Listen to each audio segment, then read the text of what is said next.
The Book of Aquarius, Alchemy and the Philosopher's Stone by Anonymous. The Book of Aquarius, Part 1. The purpose of this book is to release one particular secret, which has been kept hidden for the last 12,000 years. The Philosopher's Stone, Elixir of Life, Fountain of Youth, Ambrosia, Soma, Amrita, Nectar of Immortality. These are different names for the same thing. Throughout history, this secret has been used by a very few to extend their lives hundreds of years in perfect health, with access to unlimited wealth, among many other miraculous properties. Some kept the secret because they understood that the time was not right for the secret to be free for all people, but most kept the secret out of their own jealousy, ignorance, egotism, and corruption. The stone's history and the history of the human race up until this day is a strange story full of secret societies, hooded cloaks, and mystical symbols. Such theatrics are childish and shallow. It's pointless to look for the light in the shadows. The philosopher's stone operates and is made by entirely natural and scientific means. Truth is always simple, beautiful, and easy to understand. The philosopher's stone is real. You can make it at home. The stone makes old people young, heals all forms of sickness and disease, extends your life, turns any metal into gold, and more, as you will learn. This isn't a myth or a metaphor, it's a fact. Don't judge this book before you've read it. This is not one of those airy-fairy books written in all kinds of mystical language, filling pages with words that make sentences but not sense. This book will make more sense than anything you've ever read before. The age of secrets is over. I'm writing this book in common English. There's no need for mystical language or metaphor. This book contains no hidden meaning or codes. Everything is stated plainly and directly, in the shortest and simplest of words necessary to convey the meaning. What is alchemy? Alchemy is the art of imitating and accelerating nature. It is a natural art and science. In alchemy, we do not really make anything. All we do is provide a condition for nature to do what nature does. So the philosopher's stone is not really made by the alchemist. It is made by nature. The alchemist only provides the conditions so that nature can operate effectively and without being disturbed.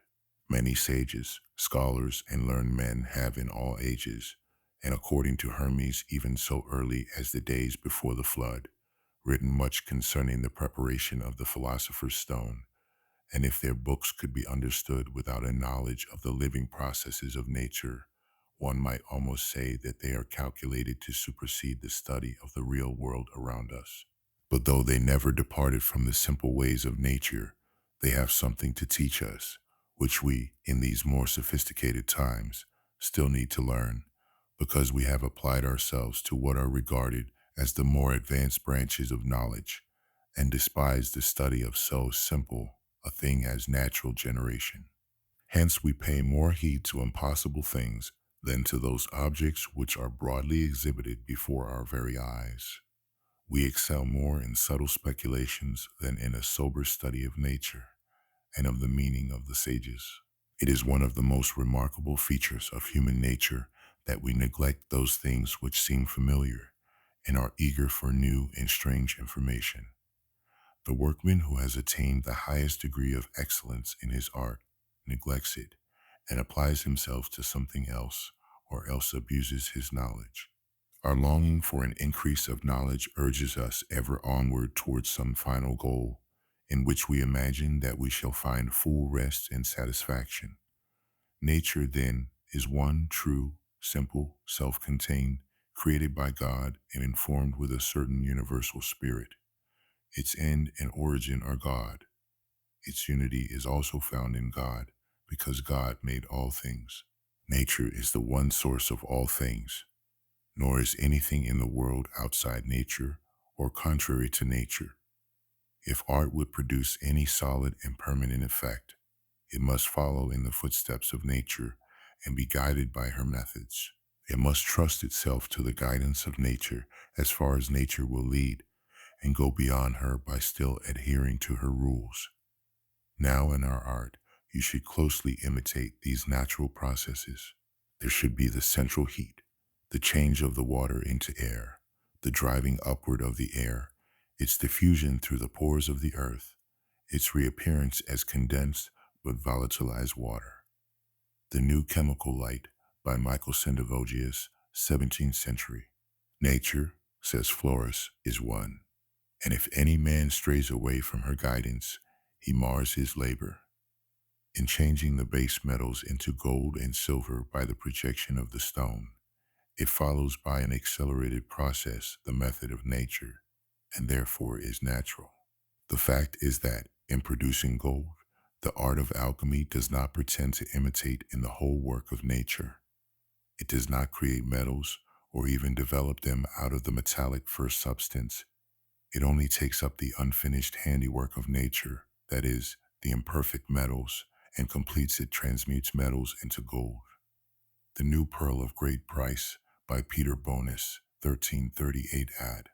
An alchemist then only makes the stone in the same way that you make a tree by planting the seed and leaving it for a few years. Once the seed is set, if the conditions are right, then it just grows by itself in accordance with nature. For as men, corn and herbs are, every one of them, generated and born out of their own specific seed, so or in the same manner is the true medicine of the ancients, than which there cannot be a better generated and prepared out of the most perfect bodies and essence. Everything generated or begotten is generated and born of his own specific seed one, and in his proper two matrix. The Chemist's Key by Henry Nolius, 1617 ad. There is no true generation, but of things agreeing in nature, so that things be not made but according to their natures. The elder or oak trees will not bring forth pears, nor can you gather grapes of thorns or figs of thistles. Things bring not forth, but only their like, or what agrees with it in nature, each tree its own fruit. Thus the wise man does that by art in a short time, which nature cannot perform in less than the revolution of 1,000 years. Yet notwithstanding, it is not we that make the metal, but nature herself that does it. Nor do or can we change one thing into another, but it is nature that changes them. We are no more than mere servants in the work. The Root of the World by Roger Bacon, 13th century. If you are wondering how this leads to the Philosopher's Stone, I will explain it more clearly. The Philosopher's Stone is a natural occurrence of nature. In fact, it is the aim of nature. Therefore, if you can find a substance which is very pure and infused with life energy, then put it under protected conditions which are advantageous for its natural development. You will allow nature to take its course in an accelerated manner. When this is complete, nature will have made for you the Philosopher's Stone. It's very simple and entirely natural, which is the biggest part of the secret. I will explain again in another way. The Philosopher's Stone is the name of the thing that you get when nature has finished doing what it does all day long. The earth and the entire universe are going through this process. If, however, you find a substance already quite well matured by nature, clean it up, then put it into a closed system or microcosm. Nature will finish this thing long before it finishes everything else, so you get the result of nature earlier and can enjoy all its wonderful properties while the rest of the world is still in shit. The chemical development of our substance is internal and caused by the operation of nature. Our wise teacher Plato says, every husbandman who sows good seed first chooses a fertile field, plows and manures it well, and weeds it of all tares. He also takes care that his own grain is free from every foreign admixture. When he has committed the seed to the ground, he needs moisture or rain to decompose the grain and to raise it to new life. He also requires fire, that is, the warmth of the sun, to bring it to maturity. The needs of our art are of an analogous nature. First, you must prepare your seed, that is, cleanse your matter from all impurity. by a method which you will find set forth at length in the dicta of the sages, which I subjoin to this treatise. Then you must have good soil in which to sow your Mercury and Sun. This earth must first be weeded of all foreign elements if it is to yield a good crop. The Glory of the World, or Table of Paradise, by Anonymous, 1526 ad. For of this composition, combining as it does the virtues of all things, there may truly be said that in one drop the whole world is present. Man, the best and most perfect of God's creatures, by Benedictus Figulus, 1607 ad. Besides, the science of the stone is so sublime and magnificent that therein almost all nature and the whole universe of beings is beheld, as in a certain clear looking glass. For it is like a lesser world. God wrought out his compacted being of the world by certain harmony and musical proportion allied to one another. That which are in the superior world are in the inferior also, but in a terrestrial manner.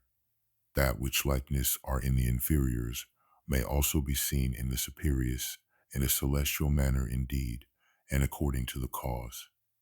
Some philosophers have compared the work of the stone to the creation of the world, likewise to the generation of man, and to his naturalness. Book of the Chemical Art, by Marsilius Ficinus, 15th century. The inspired apostle, St. Peter, tells us that the earth and its work shall consume therein, and a new world shall be born, beautiful and good, as is described in the Apocalypse. An anonymous treatise concerning the philosopher's stone, by Anonymous, 12th to 17th century. The ancient writers call our stone a microcosm, and there can be no doubt that its composition greatly resembles that of the world in which we live. The chemical treatise, or the Ordinal of Alchemy, by Thomas Norton, 1477 ad. To understand aright how out of this our chaos we are to form our philosophical microcosm, we must first of necessity rightly comprehend the great mystery and proceeding in the creation of the macrocosm, it being extremely necessary to imitate and use the very same method in the creation of our little one that the Creator of all things has used in the formation of the great one.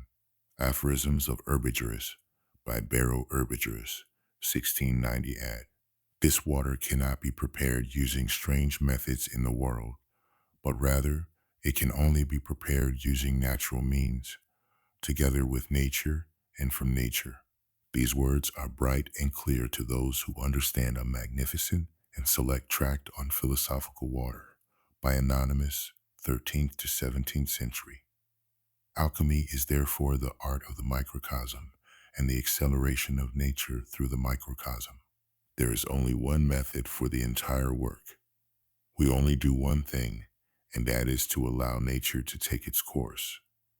Admittedly, however, we do first clean up our substance and remove what is not needed. For the knowledge of this art consisteth not in the multiplicity or great number of things, but in unity. Our stone is but one, the matter is one, and the vessel is one. The government is one, and the disposition is one.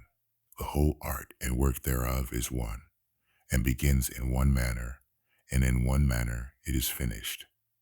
The Root of the World, by Roger Bacon, 13th century. It is prepared from one substance, with which the art of chemistry is conversant, to which nothing is added, from which nothing is taken away, except that its superfluities are removed. A Brief Guide to the Celestial Ruby, by Irenaeus Philales, 1694 ad. How does it work? The philosopher's stone is energy, concentrated and purified to a massively high degree. This is the same energy that you are taking in when you breathe and when you eat and drink. It is the energy that powers all forms of life. And so I will call it life energy, since I have to call it something, and life energy is self-explanatory. I think most of us already have a feeling that there is some kind of life energy we obtain from our food, drink, and air. We all know that eating fruit is better than taking vitamins. We know that there is something in the juice of the fruit. We know that raw vegetables are better than cooked vegetables. We know that cooking food destroys the goodness in it. We eat other life forms, and we know that the more alive or fresh our food is, the better it is for us. There is also much to be said for breathing deeply and rhythmically, and not just for the oxygen, else we would get the same effect by breathing air with more oxygen. But that's not necessarily the case. Although the proper method of breathing and directing the movements of the CHE ethereal essence of the body and the eating of vegetable medicine may extend people's life, yet they will not keep people from death. But the eating of the Shen Tan divine medicine confers immortality on the eater, enabling him to last as long as heaven and earth and ride on clouds and dragons up and down the TICH in great clearness. On the gold medicine and on the yellow and the white by Ko Hung, 4th century. Chinese. This life energy is physical in the sense that it can be captured and made use of. You could say that this life energy is the smallest particle of which all other particles are made. Or you could say that everything is made of energy, and this is that energy in a raw and undetermined form, not yet formed into an element, which is probably closer to the truth. Things in the universe are all produced from the single CHE ethereal essence, which embodies both the will of the clear sky and the will of the clouded earth. When bamboo ware is broken, bamboo is needed for repairing. When a man's energy wears out, lead is required for re-strengthening. Think the matter over. The medicine may be found directly in front of your eyes. The trouble is that the common people cannot perceive it. Shi H. Xinglin, disciple of Chang Po Tuan, and H. C. Tao Quang, disciple of Shi H. Xinglin, 11th to 13th century. Chinese. Man is made of earth and lives through air, for air contains the hidden food of life, of which the invisible spirit, when congealed, is better than the whole world. The New Chemical Light by Michael Sendivogius, 17th century. The stone which the philosophers do seek is an invisible and impalpable spirit. The stone also is in everything, that is, nature is in everything.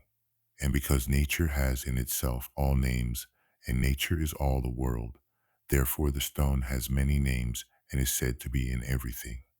Although one is nearer than another book of the chemical art by Marsilius Ficinus, 15th century. Book of the Chemical Art by 15th century.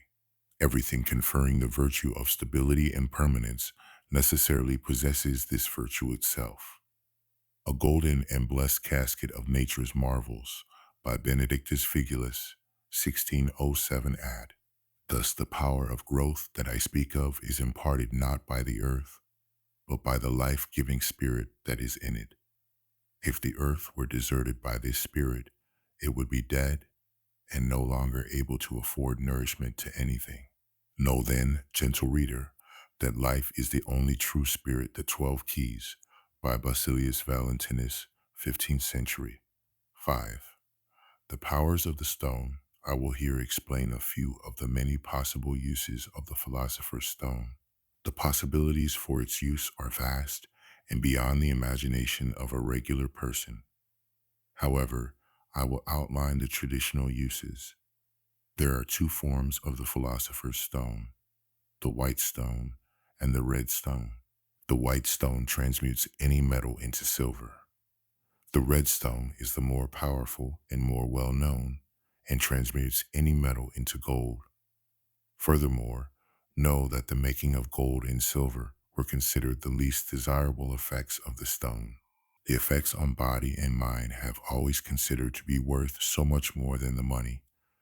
It is because the stone makes gold and silver that these were used as currency throughout history, not that the stone makes gold and silver because they have value.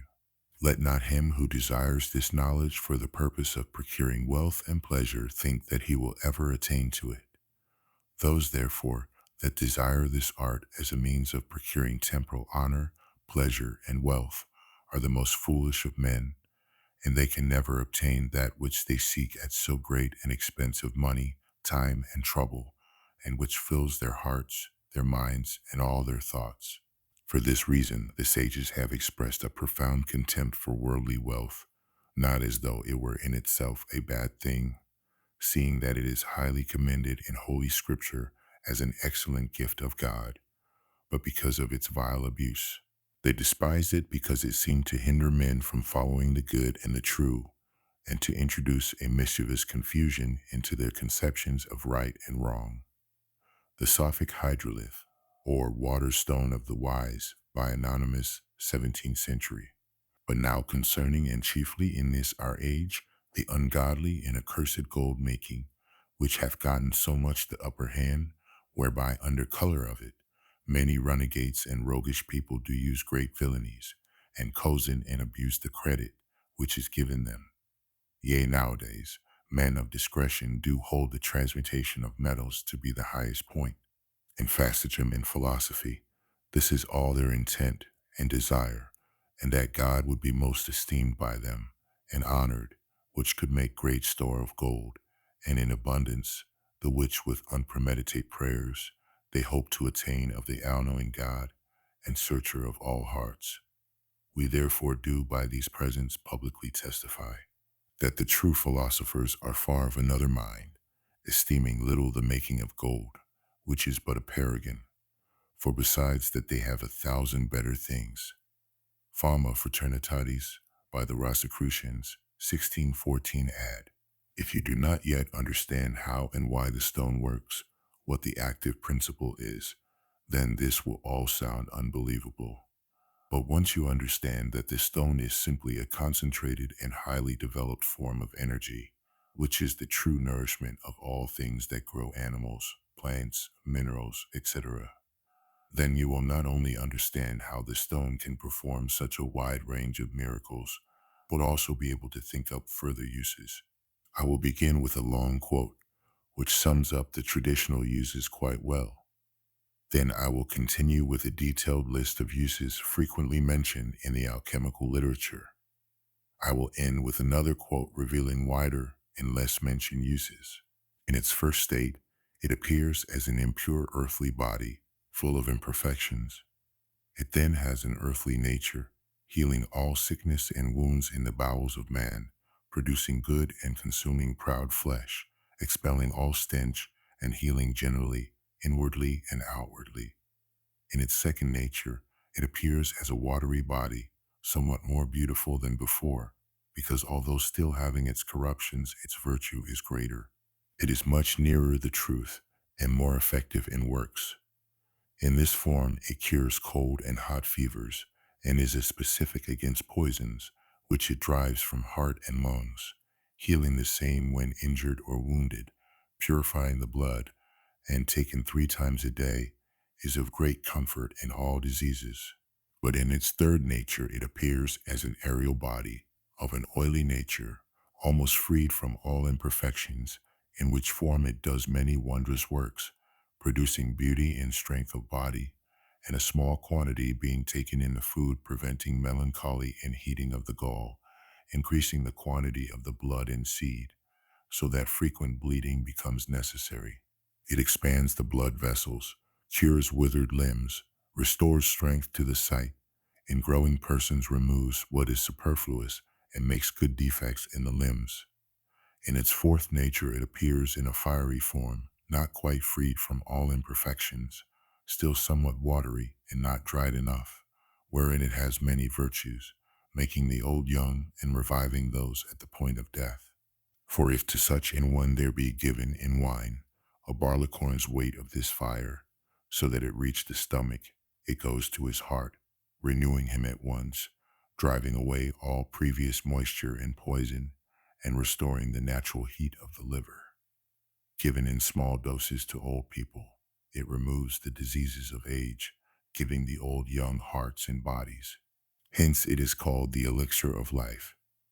In its fifth and last nature, it appears in a glorified and illuminated form, without defects, shining like gold and silver, wherein it possesses all previous powers and virtues in a higher and more wondrous degree. Here its natural works are taken from miracles. When applied to the roots of dead trees, they revive, bringing forth leaves and fruit.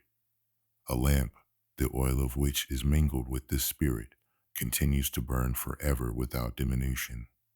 It converts crystals into the most precious stones of all colors, equal to those from the mines, and does many other incredible wonders which may not be revealed to the unworthy.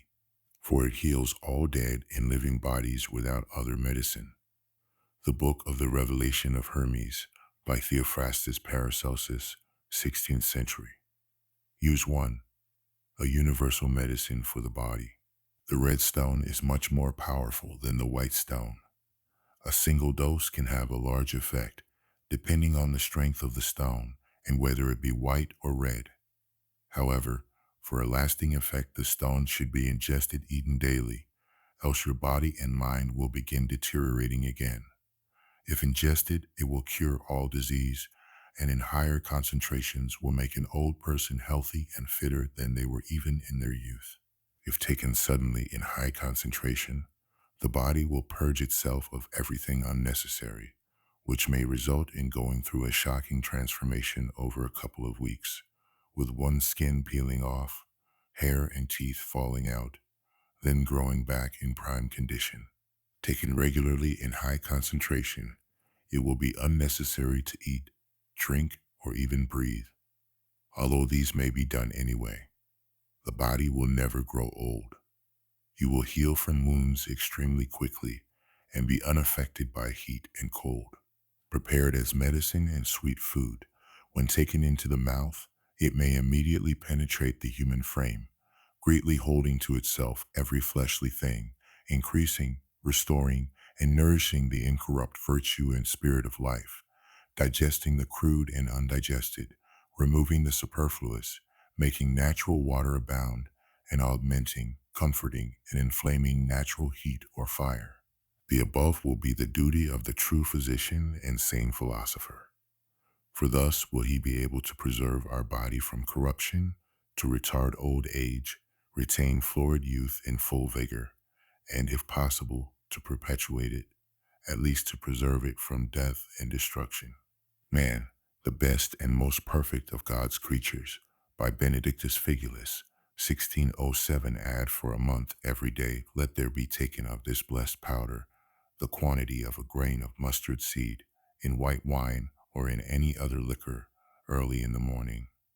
It is sudorific or causing sweat, if anything be, to be sent forth by the pores. It is laxative, if anything be, to be evacuated by stool. It is diuretic, if anything be, to be driven forth by the passage of urine. But it is never vomitive, as that is altogether contrary to nature. It not only rectifieth man's body, but also reneweth the whole man, by the use thereof continued for a few weeks, the crowning of nature, by Anonymous, 16th to 17th century. Our stone is the golden tree, of whose fruit whosoever eats shall not hunger again. An excellent introduction to the art of alchemy by Peter Bonus, 14th century. Use 2. A universal medicine for the mind. The stone will bring one to their very best and sharpest state of mind. You will be able to learn even faster than as a child, and very easily pick up new languages and learn skills naturally without making much effort. Arguably the best quality of all is that the stone will release one from sadness, depression, and suffering, therefore also making one kind and caring towards others. Our art frees not only the body, but also the soul from the snares of servitude and bondage. It ennobles the rich and comfort and relieves the poor. Indeed, it may be said to supply every human want and to provide a remedy for every form of suffering. The New Pearl of Great Price by Peter Bonus, 1338 ad. He that has once found this art can have nothing else in all the world to wish for than that he may be allowed to serve his God in peace and safety. He will not care for pomp or dazzling outward show. But if he lived 1,000 years and daily entertained 1,000,000 people, he could never come to want an open entrance to the closed palace of the king by an anonymous sage and lover of truth. 1645 ad use 3. A universal medicine for the spirit. The stone is a fast track to spiritual enlightenment, and considered by the ancient Indians, Tibetans, and Chinese to be the only method to achieve enlightenment without meditation. It is considered by the ancient Chinese Taoists to be the preferred method. With accelerated spiritual growth and unlimited life energy and CHE, the possibilities eventually become limitless and one will be capable of anything. Tan is the supremely priceless, valuable medicine of the material body. Successful compounding leads to endless changes. It makes it possible for one to ascend to meet the Shang Tsung true men and further to solve the problem of Wu Shang non-living by its skillful use. Even if you are able to apprehend the true nature of Buddhism, that is, to become of a Buddha, you will not be able to avoid giving up your body here and acquiring another body there. What can be better than compounding the great Tan medicine at the same time? Then you can overcome Wu to no leak to become a Chen Gen true man, H scene. The doors of H Sun and Pien are seldom known by the people. They are really not the nose and the mouth, as some persons think. Even if you practice breathing for years, how can you make the golden Wu crow capture the Tiu rabbit? Wu Chen Pien, Essay on the Understanding of Truth, by Chang Po Tuan, 1078 AD Chinese.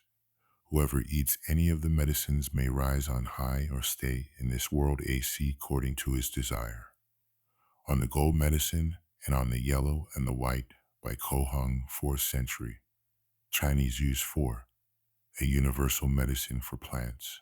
The stone will cause plants to grow extremely quickly and healthily and in any condition. Use 5. A universal medicine for metals.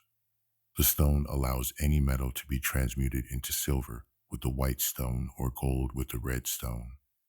It is also possible to transmute gold back into the lesser metals. This matter, after having received perfect whiteness, perfect redness and fixation, tinges all imperfect metals into the best silver and gold. The Chemist's Key by Henry Nolius, 1617 ad. The purer the metals are, and the greater their affinity to our substance, the more easily are they received by the tincture, and the more perfect and rapid is the process of regeneration. For the transformation consists in all that is impure and unsuitable being purged off and rejected like dross. In the same manner, flawed stones can be transmuted into precious diamonds, and common crystal can be so tinged as to become equal to the most precious stones. Moreover, many other things may be done with the tincture, which must not be revealed to the wicked world. These virtues of the stone, and others of a like kind, are looked upon as the least important by the sages, and by all Christians on whom God has bestowed this most precious gift. Such men think them vile indeed when compared with the knowledge of God and of his works which is afforded by the stone. The Sophic Hydrolith, or Water Stone of the Wise, by Anonymous, 17th century. The Sophic Hydrolith, or Water Stone of the Wise, by 17th century. E. Raymond was also the first to discover the method of evolving precious stones out of the metallic principles. Nay, he was able not only to change lead into gold, but he transmuted gold into lead, and thus turned back the course of nature. The New Pearl of Great Price, by Peter Bonis, 1338 ad. Every mercury of metals and minerals may, by successive stages, be raised, through the qualities of all other mercuries, to the excellence of the solar body, and thence also be reduced to the degree and virtue of any metallic body one may choose. A golden and blessed casket of nature's marvels, by Benedictus Figulus, 1607 ad. Use 6. A universal medicine for minerals. The stone can be used to grow and develop precious stones and diamonds. Our stone matures all immature precious stones and brings them to their highest perfection. An explanation of the natural philosopher's tincture of Paracelsus, by Alexander von Suchten, 16th century. Use 7. Malleable glass. The stone can be used to make glass malleable, that is, so you can beat it into shape without it shattering. Our substance is a body containing spirit which makes glass malleable and turns crystals into carbuncles. A very brief tract concerning the philosophical stone by an unknown German sage, 15th to 17th century. Use 8. Unlimited energy. Traditionally, lamps can be made with the stone which burn forever, or at least for thousands of years. Therefore, it can also be used to generate an almost unlimited amount of electricity and be used as a power source. I will cover ever-burning lamps in more detail in a later chapter. The stone certainly has some interesting properties which could make sci-fi technologies possible. Everlasting fire, of which many alchemists boast, the fire used aforetime by the Jews for their burnt offerings, which burnt continually without becoming extinguished, which also was hidden by the prophet Jeremiah before the first destruction of Jerusalem, and afterwards was discovered by Ezra. An explanation of the natural philosopher's tincture of Paracelsus by Alexander von Suchten, 16th century. Use 9. Creation of life. The stone can be used to grow human animals outside of the womb or create clones. It is possible to make them giants or dwarf them. It is also possible to create hybrids or new species out of different animals, or even animals and humans. This will be covered in more detail in a later chapter, wherein we find many strange effects, as continuing life in them, though divers parts, which you account vital, be perished and taken forth, resuscitating of some that seem dead in appearance, and the like. We try also all poisons and other medicines upon them, as well of chirurgery as physic. By art likewise we make them greater or smaller than their kind is, and contrariwise dwarf them and stay their growth. We make them more fruitful and bearing than their kind is, and contrariwise barren and not generative. Also we make them differ in color, shape, activity, many ways. We find means to make commixtures and copulations of divers kinds, which have produced many new kinds, and them not barren, as the general opinion is. The New Atlantis by Francis Bacon, 1627 ad. Finally, we have a further list of usages of the philosopher's stone from Francis Bacon's Magnalia Naturae, Principiu quod usus humanos translation. The glorious works of nature, especially in regards to human usages appended to Bacon's The New Atlantis, the prolongation of life, the restitution of youth in some degree, the retardation of age, the curing of diseases counted incurable, the mitigation of pain, more easy and less loathsome purgings, the increasing of strength and activity, the increasing of ability to suffer torture or pain, the altering of complexions and fatness and leanness, the altering of statures, the altering of features, the increasing and exalting of the intellectual parts, versions of bodies into other bodies, making of new species, transplanting of one species into another, instruments of destruction, as of war and poison, exhilaration of the spirits and putting them in good disposition, force of the imagination, either upon another body or upon the body itself, acceleration of time in maturations, acceleration of time in clarifications, acceleration of putrefaction, acceleration of decoction, acceleration of germination, making rich compost for the earth, impressions of the air and raising of tempests, great alteration, as in induration, immolition, etc., turning crude and watery substances into oily and unctuous substances, drawing of new foods out of substances not now in use, making new threads for apparel and new stuffs, such as paper, glass, etc., natural divinations, deceptions of the senses, greater pleasures of the senses, artificial minerals and cements. Stay tuned for part 2 of the Book of Aquarius. Peace, blessings, and much love and enlightenment to you all.